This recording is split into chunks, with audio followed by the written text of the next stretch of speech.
మీరు మీరు దానం కానీ ఏదైనా సత్కార్యం కానీ చేసినప్పుడు అది దైవం వద్ద స్వీకరించబడుతుందో లేదో అన్న కోరికతోటి మీరు చేయండి. సోదరులారు, ఇక్కడ దైవం ఏం ఆజ్ఞాపిస్తున్నాడంటే, మీరు ఏదైనా దాన ధర్మాలు కానీ ఏదైనా మంచి కార్యాలు కానీ చేస్తే అది దేవుని వద్ద అంగీకరింపబడుతుందో లేదో అన్న భయం మీలో ఉండాలి, అన్న కోరిక మీలో ఉండాలి తప్పించి సాటి మానవులు ఏమనుకుంటారు, వారు గొప్పగా భావిస్తారా లేదా అని ఎవరైతే మానవుల కోసము కొద్దిపాటి పేరు కోసము అతను చేసినట్లయితే అవి ఎందుకు కూడా పనికి రాకుండా అయిపోతాయి అని ఇక్కడ దైవం హెచ్చరించడం జరిగింది. ఇంకొక ప్రధానమైనటువంటి విషయాన్ని కూడా దైవం ఇక్కడ సూచించడం జరుగుతుంది. అదేమిటంటే, మీరు దాన ధర్మాలు చేస్తున్నప్పుడు కానీ మంచి పనులు చేస్తున్నప్పుడు అవి పనికిరాని వస్తువులను ఏరి ప్రజలకు దానం ఇవ్వడానికి ప్రయత్నం చేయకండి అంటున్నాడు. సహజంగా మనము మన ప్రపంచంలో చూసే విషయం ఏమిటంటే, మనకు ఏమాత్రం ఉపయోగకరం కానివి పనికిరానివి మనం ఏం చేస్తామంటే పక్కన పెట్టి ఎవరికైనా ఇచ్చేయడానికి ప్రయత్నం చేస్తుంటాం.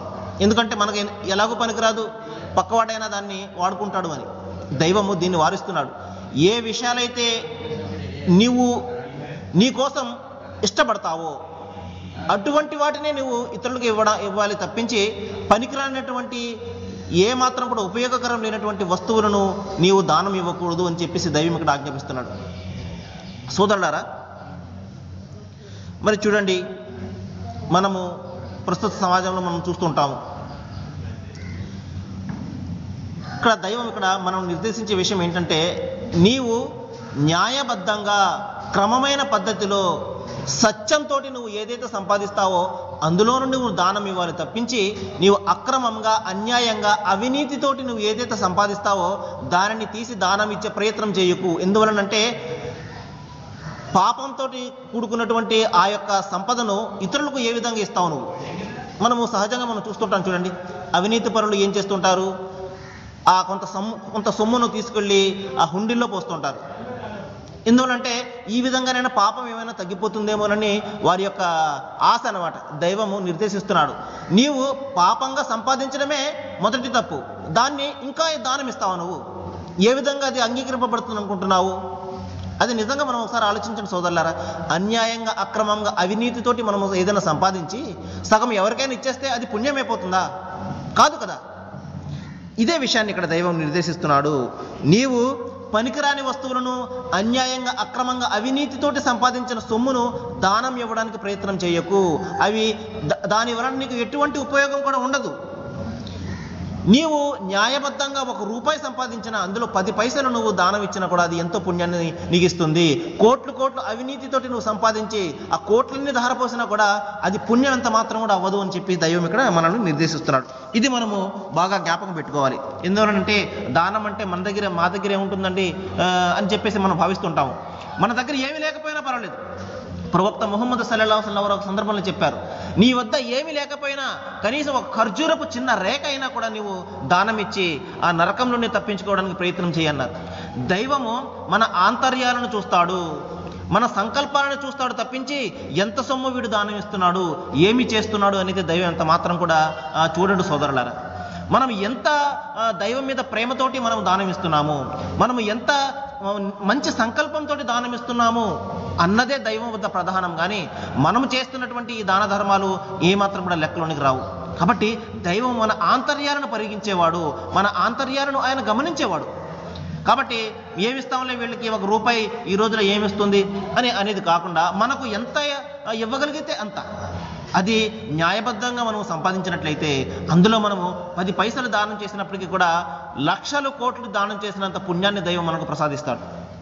కాబట్టి దైవము మన యొక్క ఆంతర్యాలను పరిగించేవాడు అంతే తప్పించి బాహ్యాన్ని దైవం పరిశీలించడు. ఈ బాహ్యాన్ని ఎవరు చూస్తారు? ప్రజలు చూస్తుంటారనమాట.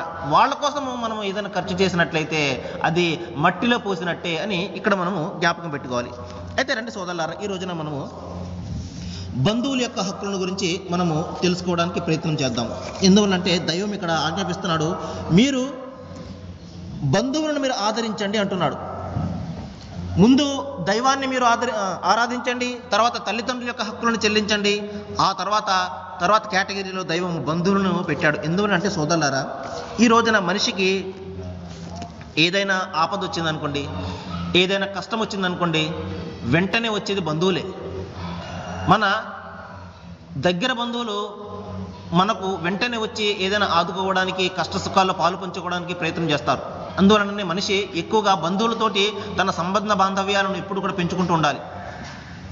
ప్రవక్త ముహమ్మద్ సల్లల్లాహు అలైహి వసల్లం వారికి దైవము అంతిమ ప్రవక్తగా ఎన్నుకున్న తర్వాత సందేశాన్ని మొట్టమొదటిసారిగా నీ బంధువులకు ఇవ్వు అని చెప్పేసి ఆజ్ఞాపించడం జరిగింది.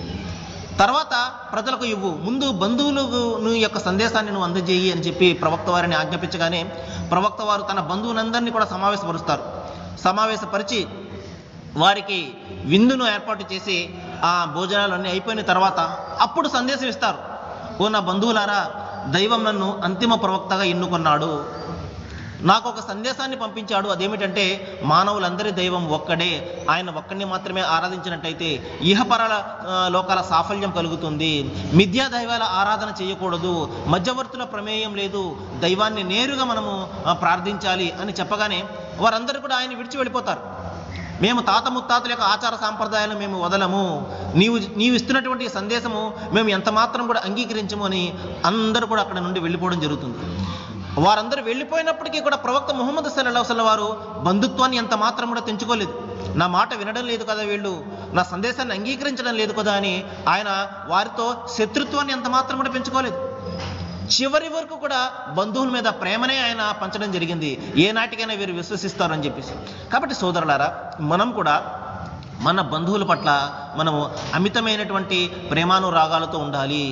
ఎందువలనంటే మనకు ఎక్కువగా దగ్గరగా ఉండేది, మన ఆపదల్లో కానీ కష్టాల్లో కానీ పాలు పంచుకునేది ముందుగా వచ్చేది మన బంధువులే కాబట్టి. కానీ చూడండి సోదరులారా, ప్రస్తుతం మన సమాజంలో చిన్న చిన్న కారణాలకు మనం బంధువులు విచ్ఛిత్తి చేస్తూ ఉంటాం. అంటే సంబంధ బాంధవ్యాలను మనం తెంచేస్తూ ఉంటాం. చాలా చిన్న చిన్న కారణాలు, నన్ను పెళ్లికి సరిగ్గా పిలవలేదనో, లేకపోతే పెళ్లిలో నాకు సరిగ్గా వారు చూడడం లేదనో, భోజనాలు సరిగ్గా లేవనో, ఇటువంటి చిన్న చిన్న కారణాలకు మనం ఏం చేస్తుంటాము, ఈ రోజున బంధువు విచ్ఛిత్తి చేసేస్తుంటాము. మళ్ళా చచ్చే వరకు కూడా మాట్లాడడం అని ఒట్టులు పెట్టేసుకోవడము, ఈ విధంగానే శత్రుత్వం. ఈ విధంగా చిన్న చిన్న కారణాలకు మనము మన బంధువులను వారిని దూరంగా పెట్టేస్తుంటాము. ఇది ఎంత భయంకరమైనటువంటి పాపమో ఒకసారి చూడండి. దైవము అందుకనే తల్లిదండ్రుల తర్వాత వెంటనే బంధువుల యొక్క హక్కును నిర్వర్తించమని చెప్పడం జరిగింది. ముందుగా దైవం యొక్క హక్కు, తర్వాత తల్లిదండ్రుల హక్కు, తర్వాత మూడోది నీ బంధువుల హక్కు. మనం చాలా మందిని చూస్తుంటాం, ఊరందరికీ పంచుతుంటారు, కానీ తన తోటి బంధువు ఎవరైనా ఉంటే వారికి ఇవ్వడము, మనం వారికి ఇవ్వకుండా ఊరందరికీ కూడా మనం ఇవ్వడం చూస్తూ ఉంటాం. చాలామంది గొప్ప ధనవంతులు ఉంటారు, దానవంతులు ఉంటారు, కానీ వారి దగ్గర బంధువులు నిరుపేదలే ఉంటారు. అందుకనే దైవం ఆజ్ఞాపిస్తున్నాడు, ముందు నీ దగ్గర బంధువుల్లో ఎవరైతే నిరుపేదలో వారికి నువ్వు ముందు దానం ఇవ్వాలి, వారికి ముందు హక్కు ఉన్నది, ఆ తర్వాతే బయట ప్రపంచం. కాబట్టి సోదరులారా, ఇంకా దైవం ఆజ్ఞాపిస్తున్నాడు బంధుత్వానికి సంబంధించి, మీరు రక్త సంబంధాలను ఎంత మాత్రం కూడా తెంచకండి. చిన్న చిన్న కారణాలకు మీరు బంధుత్వాన్ని ఎంత మాత్రం కూడా తెంచకండి, రక్త సంబంధాలను తెంచకండి అని చెప్పేసి ఆజ్ఞాపించడం జరిగింది. కానీ మన దురదృష్టం చూడండి సోదరులారా, ప్రస్తుత సమాజంలో ఆస్తుల కోసమని, లేకపోతే కొద్దిపాటి సంపదల కోసమని ఒకే తండ్రి ఒకే తల్లి కడుపున పుట్టినటువంటి అన్నదమ్ముల్లో కూడా తగాదాలు. ఈ రోజున ఆస్తుల కోసము వాళ్ళ ప్రాణాలు కూడా తీసేసుకోవడము మనం నిత్యం కూడా పేపర్లో చూస్తూనే ఉంటాం. చూడండి, దైవము మన జీవితాన్ని ఎంత ఆనందంగా గడపమని ఆజ్ఞాపిస్తే, ప్రేమతోటి ఆనందంతో మీరు ఒకరినొకరు సహకరించుకుంటూ, మీరు ఒకరినొకరు ప్రేమించుకుంటూ మీరు జీవితం గడపండి అని మనకు ఈ జీవితాన్ని ఇస్తే, కొద్దిపాటి సంపద కోసము మనిషి ఏం చేస్తున్నాడు ఈ రోజున, ప్రాణాలను కూడా, అది సోదరుడు తన తల్లి కడుపున పుట్టినటువంటి, తన రక్తం పంచుకు పుట్టినటువంటి సోదరుల మీద, సోదరిమణుల మీద వాడు హత్యలు చేస్తున్నాడంటే మనిషి ఎంత భయంకరంగా మారిపోయాడో ఒకసారి చూడండి. అందుకనే దైవం నిర్దేశిస్తున్నాడు. చూడండి, ఒక చిన్న పిల్లవానికి దైవము, మనము ఒక తండ్రి ఏ విధంగా సముదాయిస్తాడు చూడండి, బాబు నువ్వు అక్కడికి వెళ్ళకమ్మా, అక్కడ బూచోళ్ళు ఉంటారు, వాళ్ళు ఉంటారు, అక్కడికి వెళ్ళకూడదు నువ్వు అని ఏ విధంగా సముదాయిస్తుంటాడు. అదే విధంగా మనిషిని దైవము ఎంత స్పష్టంగా సముదాయిస్తున్నాడు చూడండి. ఇదేంటండి, ఇవన్నీ చెప్తున్నాడు ఏంటండి, మాకు తెలియదా? అని మనం అనుకోవచ్చు. సోదరులారా, నిజంగా చెప్పాలంటే మనకు ఏమీ కూడా తెలియదు. మనకు ఏమీ కూడా తెలియదు. ప్రవక్త వారిని ఈ విధంగానే అడిగేవారు, ఇదేం ప్రవక్త అండి ఈయన భార్యతో ఏ విధంగా ఉండాలో చెప్తున్నారు, అదేవిధంగా కాలకృత్యాలు ఏ విధంగా కూడా తీర్చుకోవాలో చెప్తున్నారు, ఆ మాత్రం మాకు తెలియదా అని ప్రవక్త వారిని నిందించేవారు. నిజంగా చెప్పాలంటే మనకు ఏమీ కూడా తెలియదు సోదరులారా. కాలకృత్యాలు ఏ విధంగా తీర్చుకోవాలో కూడా మనకు తెలియదు. మనము ఈ రోజున కూడా చూస్తుంటాము, రోడ్డు మీద స్త్రీలు వెళ్తుంటారు, పిల్లలు వెళ్తుంటారు, కానీ ఈ మగవాళ్ళు ఏం చేస్తుంటారు చూడండి, రోడ్డు పక్కనే వాళ్ళు పాస్ పోసేస్తుంటారు. అరే పక్కన స్త్రీలు ఉన్నారు వెళ్తున్నారు కదా, ఏమనుకుంటారో ఏమిటో ఏమి కూడా ఆలోచించరు. బహిరంగంగా ఈ విధంగా మలమూత్రాలు విసర్జించడం మనము కళ్ళారా రోజు చూస్తూనే ఉంటాం. మరి నిజంగా మనకు అంత జ్ఞానం ఉన్నట్లయితే మరి ఆ పనులు మనం ఎందుకు చేస్తున్నాం అంటే నిజంగా మనకు ఏమీ తెలియదు అనమాట. మన చదువులు కూడా ఆ విధంగా ఏమి కూడా నేర్పడం లేదు. అరే కనీసమైనటువంటి అది మర్యాద. అది అరే నలుగురు చూసే చోట మనము చేయకూడదు, నలుగురు తిరిగే చోట మనము ఉమ్మి కూడా వేయకూడదు, ఇతరులకు అది బాధ కలిగిస్తుంది అన్నది కూడా మనము ఈ రోజున నేర్చుకోలేకపోతే ఇంకా మన జ్ఞానం ఎందుకు? అందుకనే దైవము ప్రతి విషయాన్ని కూడా మనకు బోధిస్తున్నాడు తన ప్రవక్త ద్వారా. కాలకృత్యాలు ఏ విధంగా తీర్చుకోవాలో చెప్తున్నాడు. నలుగురు చూసే చోట మీరు వెళ్ళకండి, దూరంగా వెళ్ళండి. ఆ కాలంలో బహిరంగంగా వారు చేసేవారు కాబట్టి దూరంగా వెళ్ళి చేసేవారు. కానీ అటువంటి పరిస్థితి మనకి కాదు. మన ఇళ్లలో బాత్రూమ్స్ ఉంటాయి, లెట్రిన్లు ఉంటాయి, కానీ ఆ మాత్రం కూడా ఓర్చుకోకుండా మన పురుషులు ఏం చేస్తుంటారు, రోడ్డు మీద ఆ పని కానిచ్చేస్తుంటారు. అరే పక్కన స్త్రీలు వెళ్తుంటారే, చిన్నపిల్లలు వెళ్తుంటారే, ఏమనుకుంటారో అన్న కనీసం ఆలోచన ఉండదు. మళ్ళీ అదే కాకుండా చూడండి, రోడ్డు మీద ఉమ్మి వేసేస్తుంటారు భయంకరంగా. అరే దారిలో నడిచే వాళ్ళు ఉంటారే, అది తొక్కితే అసహ్యంగా ఉంటుంది అన్నది ఏమాత్రం కూడా ఆలోచించరు. అరే పక్కన రోడ్డు ఉంది, రోడ్డు పక్కన కాలం ఉంది, అక్కడ వాళ్ళు వేయచ్చు, కానీ ఆ చిన్న పని కూడా మనము చేయము. ఆ మాత్రం సంస్కారం కూడా మనకు లేకుండా ఈ రోజున పోయింది. కాబట్టి నిజంగా చెప్పాలంటే మనకు ఏమి కూడా తెలియదు సోదరులారా. మనకు ఏ విధంగా మసలుకోవాలో మన జీవితాన్ని తెలియదు, ఏ విధంగా మనము ఒక నైతికబద్ధంగా మనము జీవితాన్ని గడపాలో మనకు తెలియదు. అందుకనే దైవము ప్రతి చిన్న విషయాన్ని పూసకొచ్చినట్లు ఇక్కడ చెప్పడం జరుగుతుంది. ఇది మనం ప్రధానంగా మనం గమనించాలి. చూడండి, దైవం ఆజ్ఞాపిస్తున్నాడు, మీరు బంధువులతో రక్త సంబంధాలను తెంచుకోకండి. ప్రవక్త ముహమ్మద్ సల్లల్లాహు అలైహి వసల్లం వారు ఒక ప్రవచనంలో ఈ విధంగా చెప్పారు, ఎవరైతే తన బంధువులతో సత్సంబంధాలను కలిగి ఉంటాడో దైవం కూడా అతనితో మంచి సంబంధాలను కలిగి ఉంటాడు. మరి ఎవరైతే తన బంధువుల పట్ల బంధువుల విచ్చిత్తికి పాల్పడతాడో, వారితో సత్సంబంధాలను కలిగి ఉండడో, వాళ్ళతో శత్రుత్వం వహిస్తూ ఉంటాడో, వారి మీద దైవం కూడా శత్రుత్వం వహిస్తాడు. చూడండి ఎంత అద్భుతమైనటువంటి మాటను ప్రవక్త ముహమ్మద్ సల్లల్లాహు అలైహి వసల్లం వారు, మనందరి ప్రవక్త, కారుణ్యమూర్తి, ఆయన ఏ విధంగా బోధిస్తున్నారు చూడండి. దైవం యొక్క ప్రేమ, ఆయన అనుగ్రహము మనము మన బంధువుల మీద చూపించే ప్రేమ, అనుగ్రహం, ఆప్యాయతల మీద ఆధారపడి ఉంది. మనము మన బంధువుల పట్ల సరైన ప్రేమను చూపించినట్లయితే, వారిని మనము ఆప్యాయతతోటి వారిని పలకరిస్తూ ఉన్నట్లయితే దైవం కూడా మన పట్ల సంతోషం వ్యక్తం చేస్తాడు, మన పట్ల కారుణ్యాన్ని కురిపిస్తాడు. అలా కాదు అని చిన్న చిన్న కారణాలకు మనము బంధువుల పట్ల శత్రుత్వాన్ని పెంచుకుని వారితో మాట్లాడకుండా, మరి ఎటువంటి వారిని మన శుభకార్యాలకు పిలవకుండా, మరి ఇటువంటి బంధువుల విచ్చిత్తికి ఎవరైతే పాల్పడతాడో దైవం వాడి పట్ల ఆగ్రహాన్ని కలిగి ఉంటాడని చెప్పేసి చెప్పడం జరిగింది. కాబట్టి సోదరులారా, ఇటువంటి విషయాలను మనము జ్ఞాపకం పెట్టుకోవాలి. ఇవి చిన్న చిన్న విషయాలే కావచ్చు, కానీ ఒక్కసారి ఆలోచించినట్లయితే నిస్సందేహంగా ఇవి చాలా పెద్ద విషయాలు. ఎందువల్లంటే మనిషి సంఘజీవి తన కుటుంబంతో, తన బంధుమిత్రులతోటి అతను సంబంధాన్ని కలిగి ఉంటాడు. మరి ఎప్పుడైతే బంధువులతోటి అతను వేరైపోతుంటాడో అనేక రకాలుగా అతని గురించి మాట్లాడుకుంటుంటారు. ఇతను బాగానే చెప్తాడండి, మాటలు బాగానే చెప్తాడు, అందరికీ సహాయం చేస్తుంటాడు, కానీ దగ్గర బంధువులకు చేయడు అని చెప్పేసి మన గురించి అనేక మంది ఈ విధంగా చెప్పుకుంటుంటారు. అటువంటి పరిస్థితి మనము కల్పించుకోకూడదు. కాబట్టి నిస్సందేహంగా మనము ఈ విషయాన్ని పట్ల మనం ఆలోచన చేయాలి. ఇంకా ప్రవక్త ముహమ్మద్ సల్లల్లాహు అలైహి వసల్లం వారు ఇంకొక మాట కూడా చెప్పడం జరిగింది. అదేమిటంటే, ఎవరైతే తన ఉపాధిలో, తన ఆయుష్లో వృద్ధి కావాలనుకుంటాడో అతను తన బంధువులతో సత్సంబంధాలను కలిగి ఉండాలి. చూడండి సోదరులారా, ఎంత అద్భుతమైనటువంటి మాటను ప్రవక్త ముహమ్మద్ సల్లల్లాహు అలైహి వసల్లం వారు మానవాళికి బోధించారు. చూడండి, ప్రవక్త వారు అనేక రకమైన విషయాలను బోధించడం జరిగింది. దైవము ఆయనను అంతిమ ప్రవక్తగా నియమించి ఎందుకు పంపాడు అంటే, ప్రళయం వరకు మరొక ప్రవక్త అనేది రారు కాబట్టి, మరొక గ్రంథం అనేది రాదు కాబట్టి, మరొక మార్గదర్శకత్వం రాదు కాబట్టి ప్రతి చిన్న విషయాన్ని కూడా ఆయన బోధించారు. అందుకనే క్రీస్తు యేసు ఆయన గురించి చెప్తారు, ఆయన వచ్చి మీకు సమస్తాన్ని కూడా బోధిస్తారు. ఆయన వచ్చి మీకు సమస్తాన్ని కూడా బోధిస్తారు. నేను చెప్పు సంగతులు అనేకం ఉన్నాయి, కానీ మీరు సహింపలేరు. ఆయన వచ్చి అన్నీ బోధిస్తారు.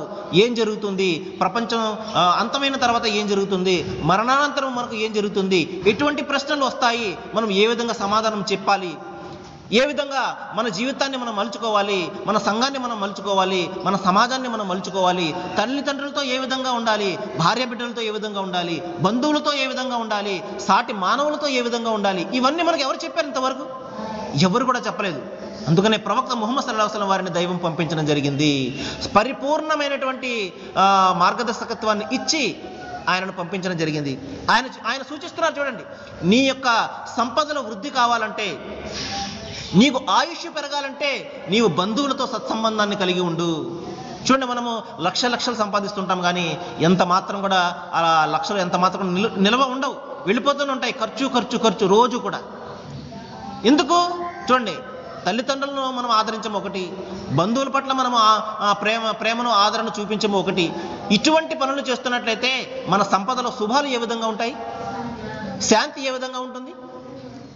అందుకని ప్రవక్త ముహమ్మద్ సల్లల్లాహు అలైహి వసల్లం వారు చెప్పారు, నీ సంపదలో వృద్ధి కలగాలంటే, శుభాలు రావాలంటే, నీ ఇంటిలో దేవుని యొక్క శాంతి కలగాలంటే నీవు నీ బంధువుల పట్ల ప్రేమను కురిపించు, ఆదరణ చెయ్యి, చిన్న విషయాలకు బంధువులు విచ్చిత్తి చేయకు అని చాలా స్పష్టంగా ఇక్కడ చెప్పడం జరిగింది. అయితే సోదరులారా, మనిషి ఈ రోజున ఏం చేస్తున్నాడంటే, కులాలను మతాలను కల్పించుకుంటున్నాడు. నిజంగా ఈ కులాలు అనేవి, మతాలు అనేవి మనిషి కల్పించుకునేవి తప్పించి దైవం దృష్టిలో ఒకటే మతము, ఒకటే ధర్మము, అదే మానవత్వము. మానవులందరూ కూడా సమానమే, మానవులందరి దైవం ఒక్కడే, ఇదే దైవం వద్ద అంగీకరింపబడే ధర్మము, ఇదే మతము. కానీ మనిషి రకరకాలైనటువంటి కులాలను, రకరకాల మతాలను కల్పించేసుకొని నా మతం గొప్పది అని, లేకపోతే నా కులం గొప్పది అని, ఒక కులం ఇంకో కులానికి పడకపోవడము, ఈ కులాల మధ్య పోరాటము, ఈ మతాల మధ్య పోరాటము, ఇది మనిషి సృష్టించుకుని తనను తాను హింసించుకుంటున్నాడు ఇక్కడ. కానీ దైవం దృష్టిలో ఇవేమి పనికిరావు సోదరులారా. దైవం దృష్టిలో పనికొచ్చేది ఏది అంటే, ఇన్న అక్రమకం ఇందల్లాహ్ వ అత్కాకుం. దైవం దృష్టిలో ఎవరైతే ఆయనకి ఎక్కువగా భయపడతాడో ఆయన ఇష్టడు. దైవము నీ కులం ఏమిటి, నీ మతం ఏమిటి, నీ డబ్బు ఏంటి, నీ హోదా ఏమిటి, నీ గౌరవం ఏమిటి, ఇది ఏమీ అడగడు సోదరులారా. నీవు దేవుని ఎంతగా ప్రేమిస్తున్నావు, దేవుని పట్ల భయభక్తులు ఎంతగా కలిగి ఉన్నావు, సాటి మానవుల పట్ల ఏ విధమైనటువంటి ప్రేమను కురిపించావు, ఏ విధంగా నీ సమాజంలో నీ బాధ్యత ఉన్నది, ఇవి ప్రశ్నిస్తాడు తప్పించి మన కులాన్ని అడగడు, మన మతాన్ని అడగడు, మనం డబ్బున్న వాళ్ళమా లేకపోతే పేదవాళ్ళమా అడగడు. సోదరులారా, ఇది మనం బాగా జ్ఞాపకం పెట్టుకోవాలి. ఎందువలంటే ఈ ప్రపంచము నేడు చీలిపోయింది కేవలం ఈ కులాల ప్రాతిపదికన, ఈ మతాల ప్రాతిపదికనే. కానీ అందరికీ కూడా దైవం ఒక్కడే, అందరూ కూడా మానవులే అన్న సత్యం మనిషి ఎప్పుడైతే గ్రహిస్తాడో అప్పుడు మాత్రమే ఈ కులాలు, ఈ మతాలు అనేవి అంతమవుతాయి. అంతవరకు కూడా ఈ పోరాటం జరుగుతూనే ఉంటుంది. కానీ వీటిని కొంతమంది రాజకీయ నాయకులు తమ స్వార్థం కోసము, తమ అధికారం కోసము ఈ కులాల చిచ్చు రేపుతుంటారు. అందువల్ల కవి అంటాడు, కులం అనేది కళ్ళు ముంత లాంటిది, మతం అనేది మత్తు మందు అని చెప్పేసి. నిజంగా అతను సత్యమే చెప్పాడు. కానీ సోదరులారా, దైవం వద్ద కులాలు మతాలు ఏమి కూడా పనికిరావు.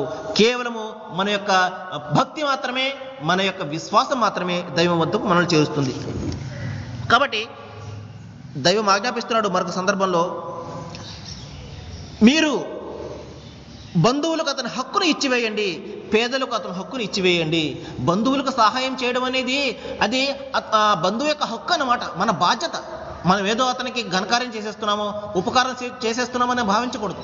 అతని హక్కు, మన సంపదలో ఒకవేళ మన బంధువు భేదవాడై ఉంటే అతని హక్కు అది. కాబట్టి నువ్వు నీ బంధువునికి నీ హక్కు ఇచ్చేయి. హక్కు అనేది మనం ఏదో దానం చేస్తే వచ్చేది కాదండి, మన బాధ్యత అనమాట హక్కును నిర్వర్తించడం అనేది. ఇది మనం జ్ఞాపకం పెట్టుకోవాలి. ప్రవక్త ముహమ్మద్ సల్లల్లాహు అలైహి వసల్లం వారు ఒక ప్రవచనంలో చెప్పారు, మనిషి చనిపోయిన తర్వాత అతని శవం వెంట ముగ్గురు వెళ్తారు. ఒకరెవరంటే అతని కర్మలు వెళ్తాయి, అతను చేసిన పనులు వెళ్తాయి, మంచి పనైనా చెడ్డ పనైనా. 2 అతని బంధువులు వెళ్తారు, 3 అతని స్నేహితులు వెళ్తారు. కర్మలు అక్కడే ఉండిపోతాయి, బంధువులు మరియు స్నేహితులు వెనక్కి వచ్చేస్తారు. చూడండి, మనిషి జీవితం, ఒక కవి చెప్పాడు, కను తెరిస్తే జననము, కన్ను మూస్తే మరణము, రెప్పపాటేగా ఈ జీవితం అని. నిస్సందేహంగా చూడండి ఎంత రెప్పపాటు జీవితము. ఈ జీవితం కోసం మనిషి నానా రకాల తిప్పలు పడుతున్నాడు, నానా రకాల గడ్డి కరుస్తున్నాడు. ఇక్కడ సంపాదన కోసము, పేరు ప్రఖ్యాతుల కోసము. కానీ మన వెంట వెళ్ళేది ఏమిటి సోదరులారా? కేవలము మన పనులు. మంచైనా చెడైనా ఆ రోజున మనిషి సమాధిలో తన కుడివైపు చూసుకుంటాడు, అక్కడ తనకి కర్మలు తప్ప మరేమి కనిపించవు. తన ఎడమవైపు చూసుకుంటాడు, అక్కడ కూడా అతను చేసిన చెడ్డ కర్మలు కనబడతాయి. మరి ముందు చూసుకున్నట్లయితే భయంకరమైనటువంటి నరకాగ్ని కనబడుతుంది, వెనుక చూసుకున్నట్లయితే భయంకరమైనటువంటి అగ్ని కనబడుతుంది అతనికి. కాబట్టి అతని వెంట వచ్చేవి కేవలం అతని సత్కార్యాలు మాత్రమే, అతన్ని ఏమైనా రక్షించేది అతని మంచి పని మాత్రమే. కాబట్టి మంచి పనులకల్లా ఉత్తమమైన మంచి పని ఏది అంటే దైవం ఇచ్చిన అనుగ్రహాలను గుర్తించి దైవాన్ని, ఆ అనుగ్రహాలను ప్రసాదించినటువంటి ఆ దైవాన్ని గుర్తించి ఆరాధించడము. దీనికి మించి మంచి పని లేదు. కాబట్టి ఇది దైవ విశ్వాసం అనేది మనిషి మనసులో పెట్టుకోకుండా అతను ఎన్ని దానాలు చేసినప్పటికీ, ఎన్ని సత్కార్యాలు చేసినప్పటికీ అవి వ్యర్థమే. కాబట్టి నేను దైవాన్ని ప్రార్థిస్తున్నాను. మరి ఏ విషయాలైతే నేను ఈ విధంగా ప్రతి చిన్న విషయాన్ని కూడా ఇంత స్పష్టంగా ఎందుకు చెప్తున్నానంటే, ప్రతి విషయాన్ని కూడా దైవం అడిగే రోజు ఒకటి రాబోతున్నది. నీ బంధువులతో నీవు ఏ విధంగా ప్రవర్తించావు అనేది అడుగుతాడు, నీ సాటి సోదరులతోటి, నీ స్నేహితులతోటి నువ్వు ఏ విధంగా ప్రవర్తించావు అని అడుగుతాడు. మనను ఎంత మాత్రం కూడా ఫ్రీగా ఇక్కడ వదిలిపెట్టేసే అవకాశం ఎంత మాత్రం కూడా లేదు. ప్రతి విషయాన్ని కూడా దైవం అడిగే రోజు ఒకటి వస్తుంది. అక్కడ మనం సమాధానం చెప్పాలి అంటే మనకు సమాధానం ముందు తెలిసి ఉండాలి. అందుకనే దైవము తన గ్రంథాన్ని, తన ప్రవక్తను కూడా పంపించాడు. ఎందువల్లంటే మనిషి ఇవన్నీ కూడా నేర్చుకుని రేపు మరణం తర్వాత వచ్చే జీవితాన్ని ఎదుర్కోవాలి. ఇక్కడ అతను చేసిన కర్మల ఆధారంగానే అతని అక్కడ జీవితం ఉంటుంది. ఇక్కడ అతను మంచి చేసినట్లయితే అతని వెంట మంచి వస్తుంది, స్వర్గం లభిస్తుంది. ఇక్కడ అతను తన యొక్క జీవితాన్ని ఈ విధంగా వ్యర్థం చేసుకున్నట్లయితే తన ఇష్టం వచ్చినట్టు జీవితం గడిపి మరి మరణం తర్వాత వచ్చే జీవితంలో అతను సర్వాన్ని కూడా కోల్పోవలసి ఉంటుంది. నేను దైవాన్ని ప్రార్థిస్తున్నాను. ఏ విషయాలైతే నేను మీ ముందు ప్రస్తావిస్తున్నానో వీటి మీద మనం బాగా ఆలోచన చేసేలాగా, వాటిని మనం ఆచరించి మన జీవితాలను మనం మార్చుకునేలాగా దైవము మనందరి మనసులను విప్పాలని, మనందరికీ కూడా జ్ఞానోదయాన్ని కలిగించాలని నేను మనస్ఫూర్తిగా వేడుకుంటూ ముగిస్తున్నాను. వాఖరు దవానా అనిల్ హమ్దులిల్లాహి రబ్బిల్ ఆలమీన్. అస్సలాము అలైకుం.